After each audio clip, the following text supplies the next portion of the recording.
ഓ സുഹൃത്തുക്കളെ, യഥാർത്ഥ ശിക്ഷയ്ക്ക് ഈ ലോകം പര്യാപ്തമല്ല. എന്നാൽ പിന്നെ യഥാർത്ഥ രക്ഷയ്ക്ക് പര്യാപ്തമാണോ? അതും അങ്ങനെയല്ലെന്ന് നമുക്ക് ഉറപ്പല്ലേ? കാരണം നിങ്ങൾ ചിന്തിച്ചു നോക്കൂ. വളരെ നല്ല ഒരു സ്വാർത്ഥ താല്പര്യവുമില്ലാതെ സർവ്വജനങ്ങൾക്കും ഉപകാരം ചെയ്തുകൊണ്ട് എല്ലാവരുടെയും സ്നേഹം പിടിച്ചു പറ്റി ജീവിക്കുന്ന ഒരു നല്ല മനുഷ്യൻ, ആ മനുഷ്യന് അതാ ചിലപ്പോൾ അവന്റെ കച്ചവടം മുഴുവനും പൊളിഞ്ഞു പോകുന്നു.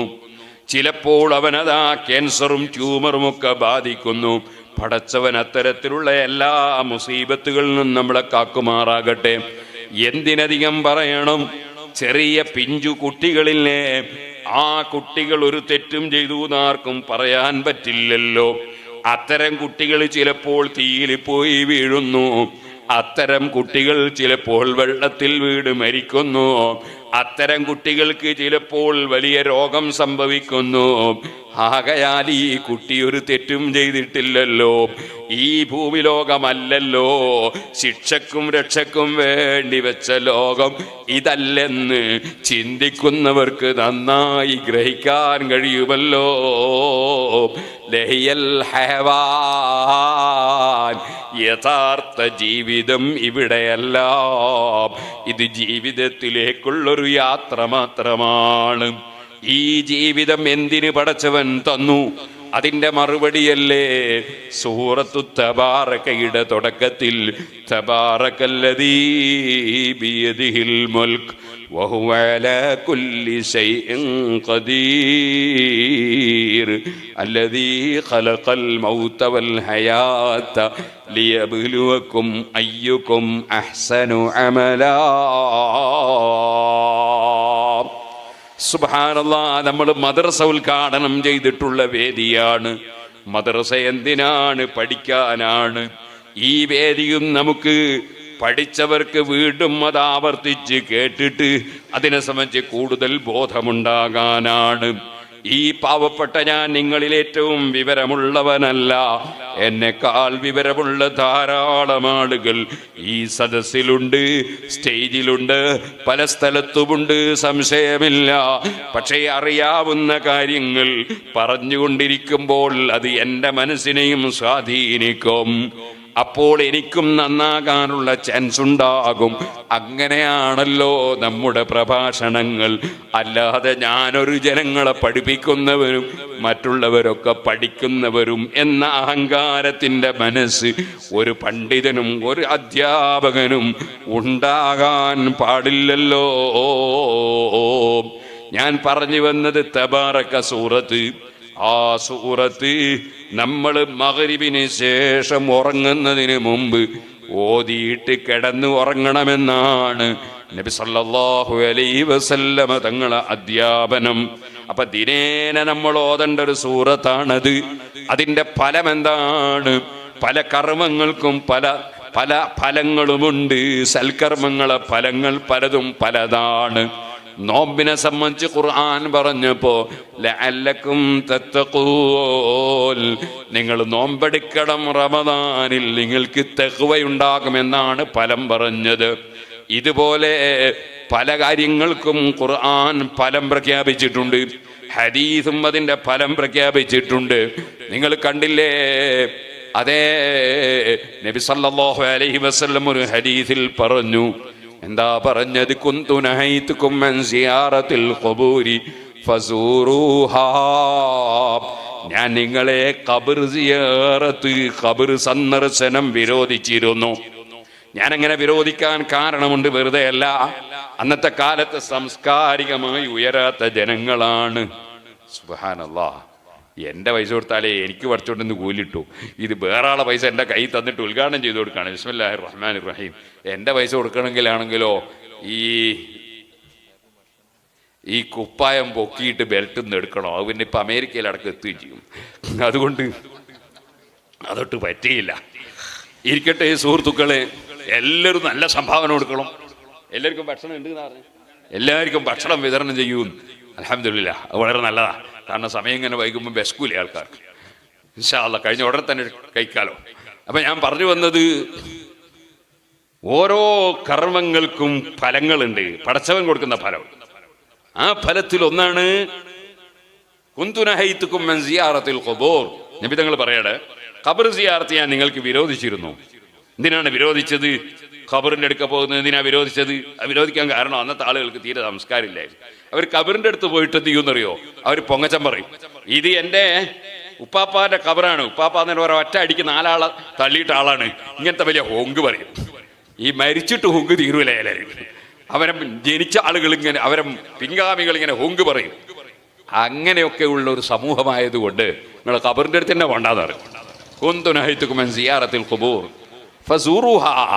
ഇപ്പൊ നിങ്ങളൊക്കെ സംസ്കാരമൊക്കെ പഠിച്ചല്ലോ. ഖബർ എന്ന് പറഞ്ഞാൽ മരിച്ചു കിടക്കുന്ന സ്ഥലമാണ്. അവിടെ അഹങ്കാരം പറയേണ്ട സ്ഥലമല്ല, പൊങ്ങച്ചം പറയേണ്ട സ്ഥലമല്ല, അവിടെ അനാവശ്യമൊന്നും ചെയ്യാൻ പാടില്ല, അവിടെ ചെയ്യേണ്ട കാര്യമേ ചെയ്യാൻ പാടുള്ളൂ എന്നൊക്കെ പഠിച്ചില്ലേ? ഫസൂറുഹാ, ഇനി നിങ്ങൾ സിയാറത്ത് ചെയ്തോളി, ഖബർ സന്ദർശിച്ചോളൂ എന്ന് പറഞ്ഞു. ഖബർ സന്ദർശിച്ചോളൂ എന്നാ പറഞ്ഞ്. സന്ദർശിക്കാന്ന് പറഞ്ഞതിന്റെ അർത്ഥം എല്ലാവർക്കും അറിയാലോ. രോഗിയെ സന്ദർശിക്കാൻ, രോഗി ഇങ്ങോട്ട് വരലല്ലോ, അങ്ങോട്ട് പോകലല്ലേ. അപ്പൊ രോഗിയെ സന്ദർശിക്കാന്ന് പറഞ്ഞാൽ ചിലപ്പോൾ നടന്നു പോകാൻ പറ്റുന്ന രോഗിയാണെങ്കിൽ നടന്നു പോകും. ഇനി അല്ല വാഹനത്തിൽ കയറി പോകേണ്ടിയാണെങ്കിലോ വാഹനത്തിൽ പോവും. സുബ്ഹാനല്ലാഹ്, വാഹനത്തിൽ കയറിയിട്ട് ഖബർ സിയാറത്തിന് പോയിക്കൂടാന്ന് പറഞ്ഞാൽ പിന്നെ ഖബർ സിയാറത്ത് ചെയ്യാൻ കഴിയൂല, സന്ദർശിക്കാൻ കഴിയൂല, ഖബർ ഇങ്ങോട്ട് വരേണ്ടി വരൂല്ലേ. അപ്പൊ നമ്മൾ എന്ത് ചെയ്യും? നബി സല്ലല്ലാഹു അലൈഹി വസല്ലം തങ്ങളെ സന്ദർശിക്കാൻ വേണ്ടി മദീനത്തേക്ക് പോകും. അതുപോലെ തന്നെ ഖാജാ മുഈനുദ്ദീൻ അജ്മീരി തങ്ങളെ സിയാറത്ത് ചെയ്യാൻ വേണ്ടി നമ്മൾ അജ്മീറിലേക്ക് പോകും. അതുപോലെ തന്നെ ബഗ്ദാദിലേക്ക് പോകും മുഹീദ്ദീൻ സിഖറുല്ലാഹിനെ സിയാറത്ത് ചെയ്യാൻ. സീം വലിയുല്ലാഹിനെ സിയാറത്ത് ചെയ്യാൻ വേണ്ടി മടവൂരിലേക്ക് പോകും. അങ്ങനെയാണല്ലോ സന്ദർശനം തന്നെ. അങ്ങനെയല്ലേ, അങ്ങോട്ട് പോകുന്നതിനല്ലേ സന്ദർശനം എന്ന് പറയാം.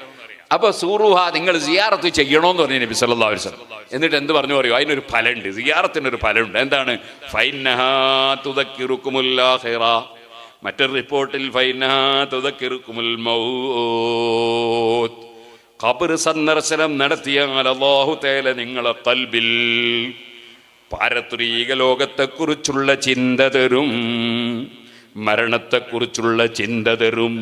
പടച്ചവനാണ് എല്ലാം കൊടുക്കുന്നവൻ. ഓർമ്മിപ്പിക്കുന്നവനും അല്ലാഹുവാണ്, മറപ്പിക്കുന്നവനും അല്ലാഹുവാണ്. എല്ലാം കൊടുക്കുന്നവൻ അല്ലാഹുവാണ്, തടയുന്നവൻ അല്ലാഹുവാണ്. ഇവിടെ പടച്ചവൻ എന്ത് ചെയ്യും? ഖബർ സിയാറത്ത് ചെയ്യുമ്പോൾ അല്ലാഹ് കൊടുക്കുന്ന ഫലമാണ്. നിങ്ങൾക്ക് ആഖിറത്തെ സംബന്ധിച്ചുള്ള ബോധം അല്ലാഹ് തരും. ഏതുപോലെ?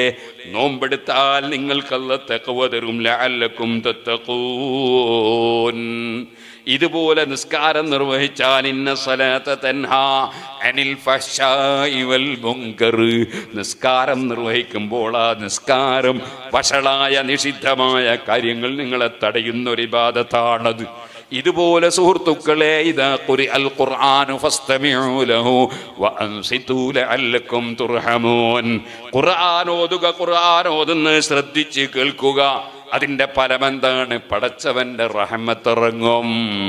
ഖുർആൻ ശ്രദ്ധിച്ച് കേൾത്താൽ തന്നെ അല്ലാഹുവിൻ്റെ റഹ്മത്ത് ഇറങ്ങും.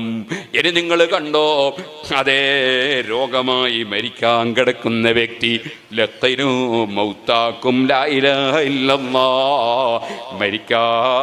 മരിച്ചവർക്ക് എന്നാണ് ആ വാക്കിൻ്റെ നേരെ അർത്ഥം.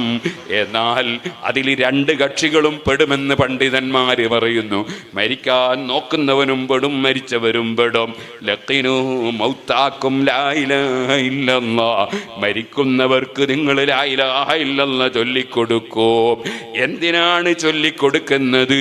സുബ്ഹാനല്ലാഹ്, ഏതൊരു മനുഷ്യനും നീണ്ട യാത്ര ചെയ്യുമ്പോൾ ആ യാത്ര പോകുന്ന സമയത്ത് ഈ ഉറ്റവരെയും സ്നേഹിതന്മാരെയും ഒക്കെ വിട്ടുപിരിയുന്ന സമയത്ത് ഏത് സംഗതിയും മറന്നു പോകുന്നൊരു രംഗമാണത്. അറിയില്ലേ? സൗദിയിലേക്ക് യാത്ര ചെയ്യുന്നവൻ, ഖത്തറിലേക്ക് പോകുന്നവർ, ആ പോകുന്ന സമയത്ത് ഇറങ്ങുമ്പോൾ പലരും ഓർമ്മിപ്പിച്ചു കൊടുക്കുന്നു, നീ പാസ്പോർട്ട് എടുത്തിട്ടുണ്ടോ, നീ ടിക്കറ്റ് കയ്യിലുണ്ടോ. അതേപോലെ പലതും ഓർമ്മിപ്പിക്കുന്നു. കാരണം ഒരു മനുഷ്യൻ യാത്ര പോകുന്ന സമയത്ത് മറക്കാൻ വളരെ സാധ്യതയുണ്ട്. ഇവിടെ മരണമെന്ന് പറയുന്ന യാത്ര ഇറങ്ങുന്ന സമയത്ത് ആ സമയത്ത് ഞാൻ എന്താണ് പറയേണ്ടതെന്ന് മറക്കാൻ വളരെ സാധ്യതയുണ്ട്. അതുകൊണ്ട് ലഖിനു മൗതാക്കും ലാ ഇലാഹ ഇല്ലല്ലാഹ്.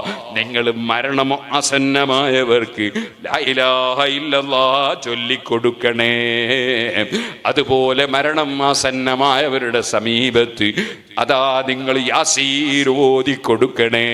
കാരണം യാസീൻ സൂറത്തിൽ പാരത്രിക ലോകത്തെ കുറിച്ചുള്ള ഒരുപാട് വിഷയങ്ങളുണ്ട്.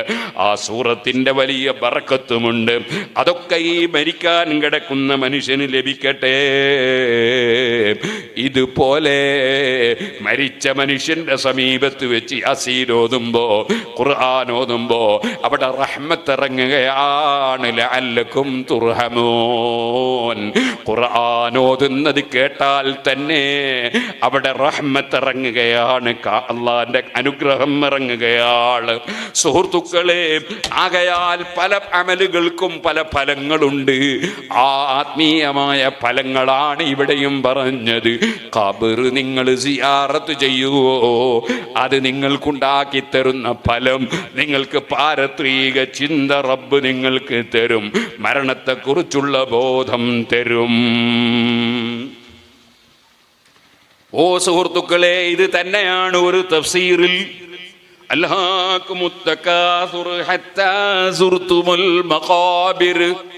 നിങ്ങളെ ഇങ്ങനെ പെരിപ്പിച്ച് പറയുന്ന ദുന്യാവിന്റെ വിഷയങ്ങൾ നിങ്ങളെ നന്മയിൽ നിന്ന് മുടക്കുന്നു. നിങ്ങൾ ഖബർ സിയാറത്ത് ചെയ്യുന്നത് വരെ. ഖബർ സിയാറത്ത് ചെയ്താൽ ദുന്യാവിന്റെ ചിന്തയിൽ നിന്ന് നിങ്ങൾക്ക് ആഖിറത്തിന്റെ ചിന്ത വരുന്നു. ഞാനിപ്പോഴത് വിശദീകരിച്ച് ഇവിടെ പറയുന്നില്ല. ഞാൻ പറഞ്ഞു വന്നത് പല പല പല പ്രവർത്തനങ്ങൾക്കും ഒരുപാട് ഗുണഫലങ്ങളുണ്ട്.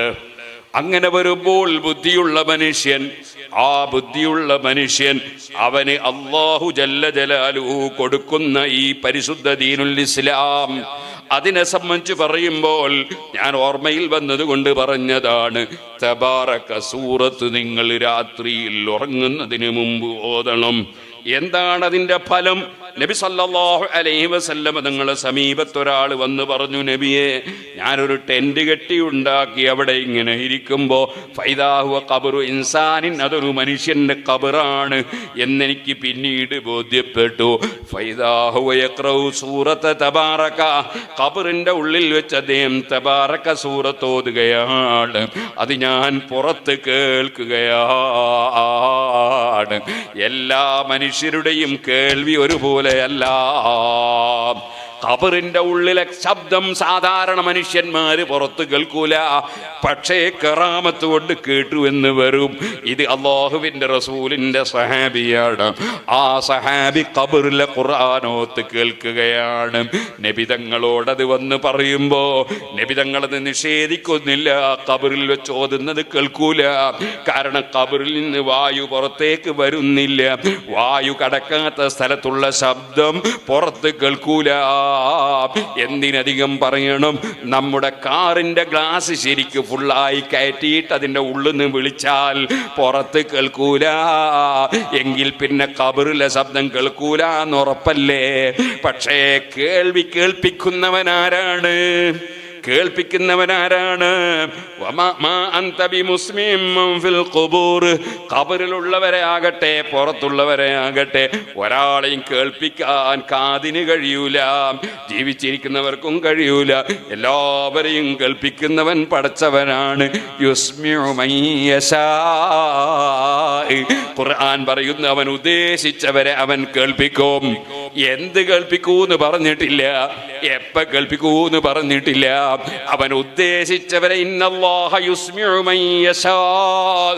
അല്ലാഹു ഉദ്ദേശിച്ചവരെ അവൻ കേൾപ്പിക്കും. എങ്കിൽ പിന്നെ ഇവിടെ കേൾപ്പിക്കുന്ന അതേ റബ്ബ് തന്നെ ഒരാൾക്ക് ഖബറിൽ നിന്നുള്ള ശബ്ദം കേൾപ്പിക്കാൻ ഉദ്ദേശിച്ചാൽ, അല്ലാഹുവിനെ കുറിച്ച് ഖുർആൻ പറഞ്ഞത് തന്നെ ഫഅലുൽ ലിമാ യുരീദ് യഫ്അലു മാ യശാ, അവൻ ഉദ്ദേശിച്ചത് ചെയ്യുന്നവനാണ്. അത് തടയാൻ ലോകത്തൊരു ശക്തിക്കും കഴിയൂല. അതേ നമ്മൾ സാധാരണ ഹദ്ദാദ് ചൊല്ലുന്ന സമയത്ത് നമ്മൾ പറഞ്ഞുകൊണ്ടിരിക്കുന്നു, അൽ ഖൈറു വശറു ബിമശീഅത്തില്ലാഹ്, സർവ നന്മയും തിന്മയും അള്ളാഹുവിന്റെ ഉദ്ദേശപ്രകാരമാണ്. അപ്പൊ അല്ലാഹു തആല കേൾപ്പിക്കാൻ ഉദ്ദേശിച്ചാൽ അവൻ കേൾപ്പിക്കും. അങ്ങനെ ഈ മഹാനായ സഹാബി ഖബറിൽ നിന്ന് അതാ സൂറത്ത് തബാറക ഓതുന്നത് കേട്ടപ്പോൾ അത് വന്ന് പറയുന്നത് ആരോടാണ്?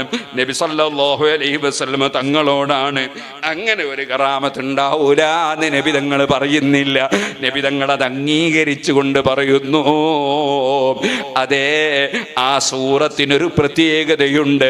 തിൽക്കൽ മുൻജിയത്തു തുൻജീഹി മിൻ അദാബിൽ ഖബർ. ആ തബാറക സൂറത്ത് ഖബറിൽ നിന്ന്, ശിക്ഷയിൽ നിന്ന് രക്ഷപ്പെടുത്തുന്ന സൂറത്താണ്. ഖബർ ശിക്ഷയിൽ നിന്ന് രക്ഷപ്പെടുന്ന സൂറത്ത്. തബാറക സൂറത്ത് ഓതിയാൽ അതിന്റെ ഫലമാണ് എല്ലാ ദിവസവും എന്റെ പ്രസംഗം കേൾക്കുന്ന എല്ലാ മുഅ്മിനീങ്ങൾ മുഅ്മിനാത്തുകളോടും ഞാൻ പറയാണ്, നിങ്ങൾ തബാറക സൂറത്ത് ഓതാതെ കിടന്നുറങ്ങരുത്. അത് ഖബറിൽ നിന്ന് നമുക്ക് ശിക്ഷയിൽ നിന്ന് രക്ഷപ്പെടാനുള്ള ഒരു വലിയ വഴിയായി നബി സല്ലല്ലാഹു അലൈഹി വസല്ലം പഠിപ്പിച്ചു തന്നതാണ്. അത് നമ്മൾ പതിവാക്കണം. ഇരിക്കട്ടെ, ആ തബാറക സൂറത്തിന്റെ തുടക്കം തബാറകല്ലദീ ബിയദിഹിൽ മുൽക്ക്, തബാറകല്ലദീ ബിയദിഹിൽ മുൽക്ക്. ഒരുവൻ എല്ലാ ഖൈറും എല്ലാ നന്മയും എല്ലാ പവിത്രതയും മഹത്വവും വർദ്ധിച്ചവനാണ്, പരിപൂർണനാണ്. ആരാണവൻ? ബിയദിഹിൽ മുൽക്ക്, ബിയദിഹിൽ മുൽക്ക്. അവൻ്റെ അടുക്കലാണ് അധികാരം. എല്ലാ അധികാരവും റബ്ബിനാണ്. എല്ലാ സർവ അധികാരിയും സർവത്തെയും നിയന്ത്രിക്കുന്നവനും എല്ലാം അല്ലാഹുവാണ്. ബിയദിഹിൽ മുൽക്ക് വഹുവ അലാ കുല്ലി ശൈഇൻ ഖദീർ. അവൻ എല്ലാറ്റിനും കഴിവുള്ളവനാണ്, ഏത് കാര്യത്തിനും കഴിവുള്ളവനാണ്. അവൻ ആകാശഭൂമികളെ സൃഷ്ടിച്ചവനാണ്, സൂര്യചന്ദ്രാദികളെ സൃഷ്ടിച്ചവനാണ്, സർവ നക്ഷത്രങ്ങളെയും ഗാലക്സികളെയും പടച്ചവനാണ്, കരയും കടലും പടച്ചവനാണ്, മനുഷ്യരെയും മലക്കുകളെയും പടച്ചവനാണ്, ജിന്നുകളെയും മൃഗങ്ങളെയും പടച്ചവനാണ്. എല്ലാം പടച്ച് സംരക്ഷിക്കുന്ന റബ്ബ്. വഹുവ അലാ കുല്ലി ശൈഇൻ ഖദീർ. അവൻ എല്ലാറ്റിനും കഴിവുള്ളവനാണ്. ഖലഖൽ മൗത വൽ ഹയാത ലിയബ്ലുവകും അയ്യുകും അഹ്സനു അമലാ. അവൻ മരണത്തെ സൃഷ്ടിച്ചിരിക്കുന്നു, അവൻ ജീവിതത്തെയും സൃഷ്ടിച്ചിരിക്കുന്നു. എന്തിന്? അതിന് അത് സൃഷ്ടിച്ചതിന് ഉദ്ദേശമുണ്ട്. ലിയബ്ലുവകും, നിങ്ങളെ പരീക്ഷിക്കാനാണ്. എന്താണ് പരീക്ഷയിൽ പരീക്ഷിക്കപ്പെടുന്ന സബ്ജക്റ്റ്? എന്താണ്? ലിയബ്ലുവകും അയ്യുകും അഹ്സനു അമലാ. ഈ ഭൂമിയിൽ ജീവിക്കുമ്പോ നല്ല പ്രവർത്തനം ചെയ്യുന്നവൻ ആരാണ്, നല്ല കർമ്മം നടത്തുന്നവൻ ആരാണ് എന്ന് നിങ്ങളെ പരീക്ഷിക്കാനാണ്. നിന്റെ ആരോഗ്യം കൊണ്ട് നീ ആരോഗ്യം കുറഞ്ഞവനെ ആക്രമിക്കുന്നുണ്ടോ? നിന്റെ പണം കൊണ്ട് നീ അതാ അഹങ്കരിച്ച് പാവപ്പെട്ടവനെ നിന്ദിക്കുന്നുണ്ടോ? നീ വലിയ വിവരമുള്ളവനാണെന്ന് നടിച്ച് മറ്റുള്ളവരെ ഇൻസൾട്ട് ആക്കുന്നുണ്ടോ? നിനക്ക് വല്ല അധികാരവും കിട്ടുമ്പോ ആ അധികാരത്തിന് കീഴിലുള്ളവരോട് നീ വളരെ മയമായി പെരുമാറാതെ നീ ഹുങ്ക് കാണിച്ച് ആക്രമിക്കുന്നുണ്ടോ? അങ്ങനെ ഓരോ വ്യക്തികളെയും പരീക്ഷിക്കുകയാണ്. ലിയബ്ലുവകും അയ്യുകും അഹ്സനു അമലാ. നീ വിവാഹം കഴിച്ചു, ആ വിവാഹം കഴിച്ച് നിന്റെ ഭാര്യയായി വന്ന നിന്റെ കൂട്ടാളി, വാസ്തവത്തിൽ പരിശുദ്ധ ഇസ്ലാമില് ഭാര്യ ഭർത്താവ് അങ്ങനെയല്ല പ്രയോഗം. ആ പ്രയോഗത്തിൽ ചെറിയൊരു വിഷയമുണ്ട്. എന്താണ്? ഭർത്താവ് ഭാര്യ, ഒരാൾ ഒരു ഭരിക്കുന്ന ആളും മറ്റൊരാൾ ഭരിക്കപ്പെടുന്ന ആളും എന്നൊരു ചെറിയ സൂചന ഉണ്ട് അതിൽ. അങ്ങനത്തെ സൂചനയൊന്നുമില്ല. ഇസ്ലാമിന്റെ വാചകം സൗജ്. സൗജ് എന്ന് പറഞ്ഞാൽ ആണിനും പറയാം പെണ്ണിനും പറയാം, ഭാര്യക്കും പറയാം ഭർത്താവിനും പറയാം സൗജ്. അതിന്റെ അർത്ഥം എന്താ? അതിന്റെ അർത്ഥം എന്താണ്? ജോഡി, ഇണ. വല്ലാത്തൊരർത്ഥാണത്. അതുകൊണ്ടാണ് ഇസ്ലാമിന്റെ നിക്കാഹ് കണ്ടില്ലേ, അങ്ക ബിന്ദി, എന്റെ മകളെ ഞാൻ നിനക്ക് ഇണയാക്കി തന്നു, ജോഡിയാക്കി തന്നു, നിനക്ക് ഇണയാക്കി തന്നു. ഇണയാക്കി തന്നു എന്നതിന്റെ അർത്ഥം എന്താ? സുബ്ഹാനല്ലാഹ്, രണ്ടും ഇനി ഒന്നാണ്, ഒന്നില്ലേ മറ്റേതിന് പ്രസക്തി ഇല്ല എന്നാ. നമ്മളൊരു ചെരുപ്പ് പീടിയെ കയറിയിട്ട് ഒരു ചെരുപ്പ് വേണോ, നിന്നെ വരെ ആൾ രണ്ട് ചെരുപ്പാണ് എടുത്ത് തന്നത്. ഒന്ന് വലത്തേണ്ടും ഒന്ന് ഇടത്തേണ്ടും. കാരണം ഇത് ജോഡിയാണ്, ഒന്നില്ലേ മറ്റേ ഇനി പ്രസക്തിയില്ല. അപ്പോ ആ വാചകം തന്നെ എത്ര അർത്ഥവത്താണ് ഇസ്ലാമിന്റെ നിക്കാഹിന്റെ വാചകം. ഇപ്പോഴുണ്ട് ചിലര് അതൊക്കെ പറയാൻ വലിയ മടിയായിട്ട് ഞാൻ നിനക്ക് വിവാഹം ചെയ്തു തന്നു എന്ന് പറയുന്നവരുണ്ട്. അത് അവർക്ക് ആ മഹത്വമേറിയ ഖുർആനിന്റെ വാചകത്തിന്റെ മഹത്വം അറിയാത്തത് കൊണ്ടാണ്. ഇരിക്കട്ടെ സുഹൃത്തുക്കളെ, സവ്വജ്തുക, നിനക്ക് ഞാൻ ഇണയാക്കി തന്നു, ജോഡിയാക്കി തന്നു. അപ്പോഴാ മറ്റേ ആള് ഖബിൽതു തസ്വീജഹാ. ഇനി വേറൊരു വാചകവും കൂടി ഉണ്ട്, ഖുർആൻ പഠിപ്പിച്ചൊരു വാചകം. അതാണ് അൻകഹതുക ബിന്തി, എന്റെ മകളെ ഞാൻ നിക്കാഹ് ചെയ്തു തന്നു. നിക്കാഹ് എന്ന് പറഞ്ഞ അർത്ഥം എന്താണ്? നിക്കാഹ് എന്ന് പറഞ്ഞാൽ എല്ലാവർക്കും അറിയാം, എന്നാലും ഇല്ല ഒരർത്ഥം ഉണ്ടാവുമല്ലോ. അതിന്റെ അർത്ഥം എന്താണ്? കൂട്ടിച്ചേർത്ത് തന്നു എന്നാ. ചായപ്പൊടിയും തിളക്കുന്ന വെള്ളവും കുറച്ച് പാലും കുറച്ച് പഞ്ചസാരയും എല്ലാം കൂടി കൂട്ടിച്ചേർത്തപ്പോ അതിന്റെ പേരെന്താ? ചായ. അതുപോലെ നിങ്ങൾ രണ്ടാളും ഒന്നാണ് എന്നാ, കൂട്ടിച്ചേർത്തു എന്നാ. ചിലരെ ധാരണ എന്താ അറിയോ? അതൊക്കെ എന്ത് നിക്കാഹ്, അതൊക്കെ ഒരു വാചകം പറഞ്ഞാൽ പോകില്ല, അങ്ങനെ പോകുന്നില്ല. അങ്ങനെ വാചകം പറഞ്ഞ പോലെ മരിച്ചാലും പോകില്ല. അങ്ങനെയാണത്. ഇസ്ലാമിന്റെ നിക്കാഹിനെ കുറിച്ച് നല്ല ബോധം വേണം നമുക്ക്.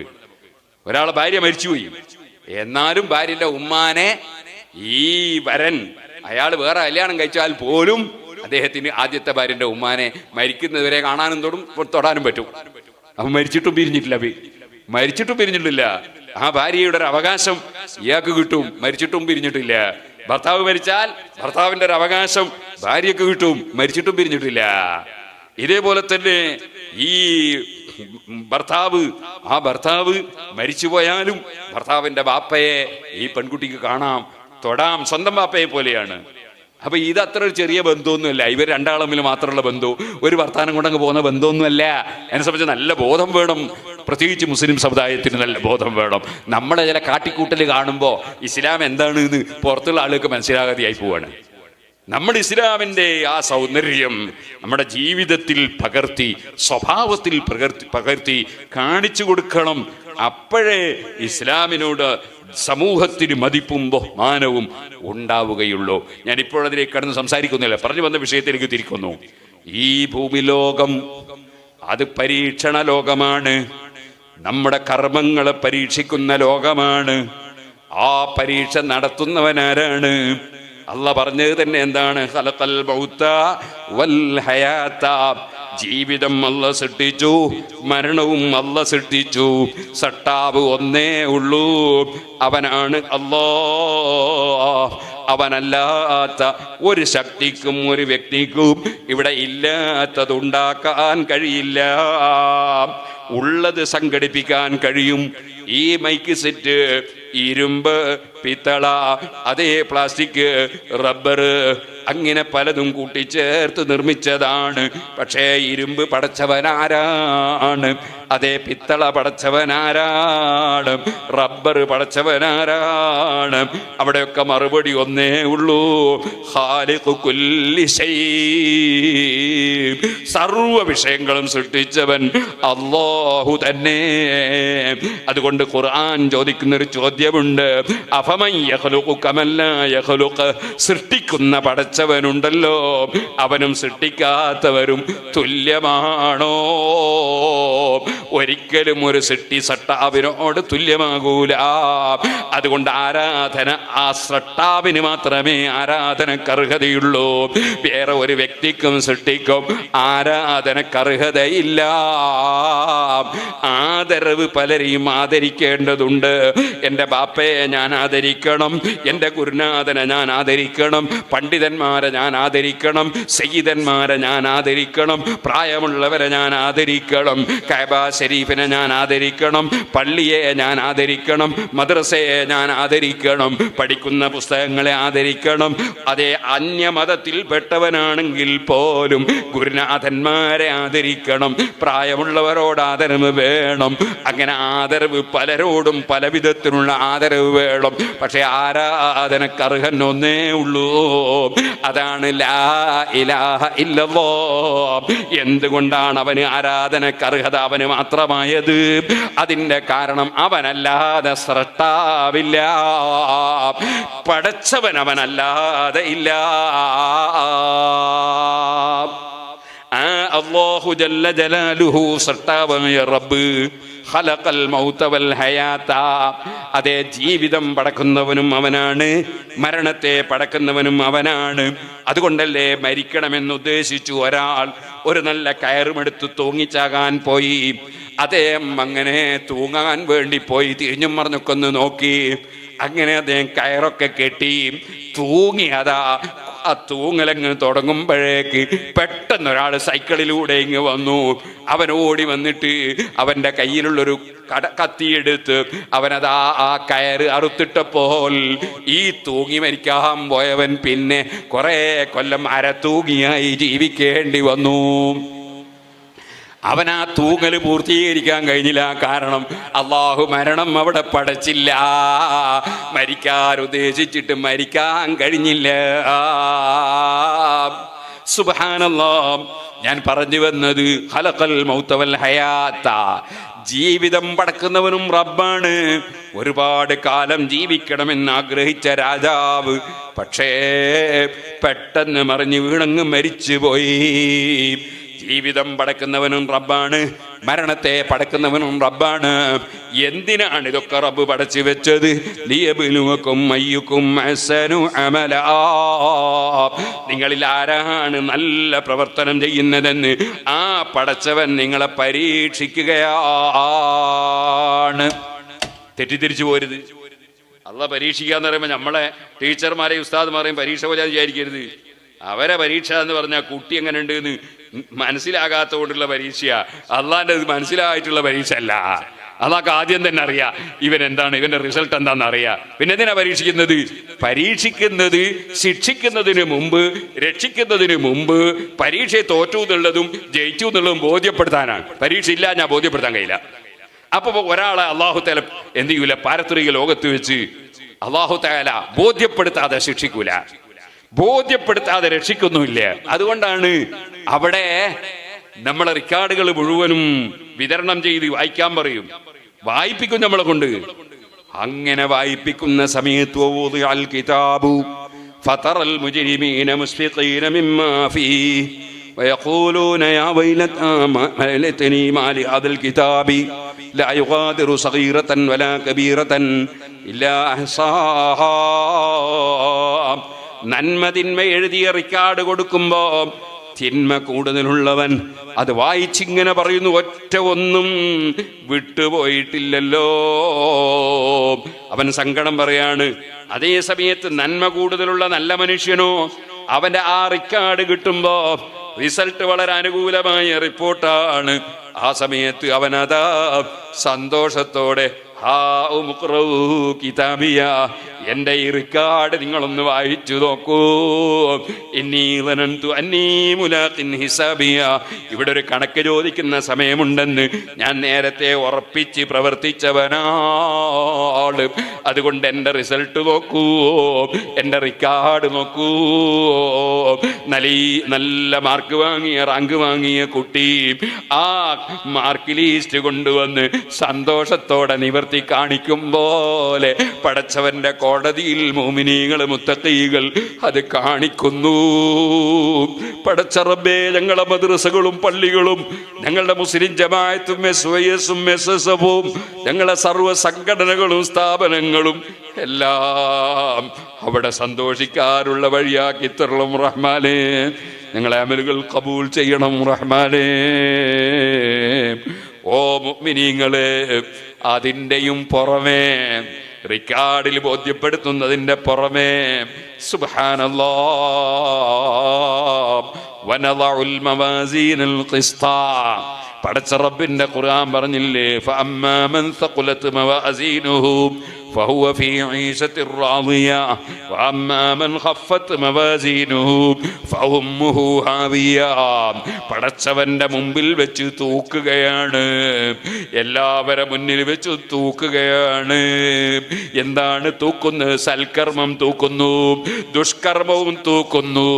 എന്നിട്ട് തൂക്കത്തിൽ സൽക്കർമ്മമാണോ കൂടുതലുള്ളത് അവന് സ്വർഗപ്രവേശനം നൽകുന്നു, ദുഷ്കർമ്മമാണോ കൂടുതലുള്ളത് അവനെ നരകത്തിലേക്ക് അയക്കുന്നു. കാരണം തൂക്കി ആര് മനസ്സിലാകുന്നത് പോലെ തൂക്കിയാല് മനസ്സിലാകുന്നത് പോലെ അത്ര കൃത്യത അളന്നാ കിട്ടൂല. അതുകൊണ്ടാണ് 10 സെന്റ് ഭൂമി വാങ്ങിയപ്പോ അത് അളന്ന് കണക്കാക്കി. അതേ സമയത്ത് വളരെ ചുരുങ്ങിയൊരു 10 മില്ലിഗ്രാം സ്വർണം വാങ്ങിയപ്പോ അത് തൂക്കി കണക്കാക്കി. കാരണം അതത്രയും വിലയുള്ളതാ. ഇതുപോലെ ഇവന്റെ സ്വർഗ നരക അതാ ലബ്ധി കണക്കാക്കപ്പെടുന്ന കാര്യം പടച്ച റബ്ബിന്റെ അങ്ങേയറ്റത്തെ നീതിയാണ്. ശരിക്ക് തൂക്കിയിട്ട് കൂടുതൽ സൽക്കർമ്മമാണോ അവൻ തൃപ്തികരമായ ജീവിതത്തിലാണ്. റബ്ബേ, ആ കൂട്ടത്തിൽ ഞങ്ങളെ നീ പെടുത്തണം റഹ്മാനേ. അപ്പൊ സുഹൃത്തുക്കളെ, ഈ പരീക്ഷ നമ്മളെ ബോധ്യപ്പെടുത്താനുള്ള പരീക്ഷയാണ്. പിന്നീട് നമ്മളെ ബോധ്യപ്പെടുത്താനുള്ള പരീക്ഷയാണ്. അള്ളാഹുവിനെ അറിയാൻ വേണ്ടിയില്ല. അള്ളാഹുവിന് എല്ലാ കാര്യങ്ങളും നമ്മളെ സൃഷ്ടിക്കുന്നതിന് മുമ്പ് തന്നെ അറിയാം. ആ അള്ളാഹുവിൻ്റെ സൃഷ്ടികളായ നാം അള്ളാഹുവിൻ്റെ അടിമകളാണ് നമ്മളെല്ലാവരും. ആ അടിമത്വം പ്രകടിപ്പിച്ച് ജീവിക്കണം. അങ്ങനെ വരുമ്പോൾ അവന്റെ അടിമകളും ആശ്രിതരുമാണ് മറ്റ് മതക്കാരും. അതുകൊണ്ട് തന്നെ ഒരു മതക്കാരനെയും ആക്രമിച്ചുകൂടാ. വർഗീയത ഉണ്ടാകാൻ പാടില്ല, ഭീകരവാദി ആകാൻ പാടില്ല, സമാധാനിയാകണം. അല്ലാഹുവിന്റെ റസൂൽ സല്ലല്ലാഹു അലൈഹി വസല്ലം നമ്മളെ പഠിപ്പിച്ചു, അൽ മുസ്ലിമു, ഒരു ശരിയായ മുസ്ലിം ആരാണ്? മൻ സലിമൻ നാസു മിൻ ലിസാനിഹി വയദിഹി, അവന്റെ നാവ് കൊണ്ടോ കൈകൊണ്ടോ മറ്റൊരാൾക്ക് ശല്യമില്ലാത്തവൻ. എല്ലാവരും നമ്മുടെ ശല്യത്തിൽ നിന്ന് സുരക്ഷിതരാകണം. അങ്ങനെയുള്ളൊരു ജീവിതമാണ് പരിശുദ്ധ ഇസ്ലാം പഠിപ്പിക്കുന്നത്. അതേ സമയത്ത് നമ്മുടെ രഹസ്യം അല്ലാഹു അറിയുന്നു, നമ്മുടെ പരസ്യവും അല്ലാഹു അറിയുന്നു. അതുകൊണ്ട് തന്നെ പരസ്യത്തിൽ വളരെ നല്ലവനായി ജീവിക്കുന്നു, രഹസ്യത്തിൽ വളരെ മോശമാണ്. അങ്ങനെയാകാൻ പറ്റൂല. രഹസ്യവും പരസ്യവും ഒരുപോലെ അറിയുന്നവനാണ് അല്ലാഹ്. അതുകൊണ്ട് മനുഷ്യന്റെ രഹസ്യവും പരസ്യവും ഒരുപോലെ നന്നാകണം. ചിലരുണ്ട് സുഹൃത്തുക്കളെ, ചിലര് അവരങ്ങാടിയിൽ നല്ല മനുഷ്യന്മാരാ, വീട്ടിലെത്തിയ ഭാര്യനോട് കടികടി എന്നുള്ള സ്വഭാവ. അത് പറ്റൂല. സ്വന്തം ഭാര്യയ്ക്ക് സമാധാനം കൊടുക്കേണ്ടേ ഭർത്താവാ, വേറൊരുത്തർക്ക് സമാധാനം കൊടുക്കാൻ കഴിയോ? അപ്പൊ ഭർത്താവ് ഖൈറുക്കും ഖൈറുക്കും ലിഅഹ്ലിഹി, നബി തങ്ങളുടെ പ്രസ്താവനയാ, നിങ്ങളിൽ ഏറ്റവും ഉത്തമന്മാർ നിങ്ങളിൽ സ്വന്തം ഫാമിലിക്ക് നല്ലവനാരാണോ അവനാണ് നിങ്ങളിൽ ഉത്തമന്മാർ. മൊയ്ലിയാരെ കാണുമ്പോൾ നല്ല സ്വഭാവം, തങ്ങളെ കാണുമ്പോൾ നല്ല സ്വഭാവം, പ്രവർത്തകരെ കാണുമ്പോൾ നല്ല സ്വഭാവം, ഭാര്യയുടെ അടുത്ത് കടികടി ഉണ്ടാകാൻ പാടില്ല. നമ്മൾ നല്ലവരാവൂല. നല്ലവരാകണോ? ഭാര്യയുടെ നല്ല സ്വഭാവമാണ്. ചില സ്ത്രീകളുണ്ട് സുബ്ഹാനല്ലാഹ്, അവർ പലരോടും നല്ല സ്വഭാവം, ഭർത്താവിന്റെ ഉമ്മാനോട് എന്തോ ഒരു വെറുപ്പ്, അങ്ങനെ ഉണ്ടാകാൻ പാടില്ല. ആ ഭർത്താവിന്റെ ഉമ്മ എൻ്റെ പ്രിയപ്പെട്ട ഭർത്താവിന്റെ പ്രിയപ്പെട്ട ഉമ്മയാണ്. ആ ഭർത്താവിന്റെ ഉമ്മയെ ബഹുമാനിച്ച് ആദരിച്ച് സ്നേഹിക്കുമ്പോഴാണ് എൻ്റെ ഭർത്താവിന്റെ സന്തോഷമെന്ന ചിന്ത ഈ പെണ്ണിനുണ്ടാകണം. ഇതുപോലെ ചില ഉമ്മമാരുണ്ട്. ആ ഉമ്മമാരെ സ്വഭാവം എന്താണ്? സ്വന്തം മകളോട് വലിയ സ്നേഹമാണ്, മകളെ ഭർത്താവിനോടും വലിയ സ്നേഹാദരവാണ്. അതേ സമയത്ത് സ്വന്തം മകന്റെ ഭാര്യയോട് എന്തോ ഒരു വെറുപ്പാണ്. ഇന്നാലില്ല, മകന്റെ ഭാര്യയും മകളെ ഭർത്താവും രണ്ടും സമമല്ലയോ?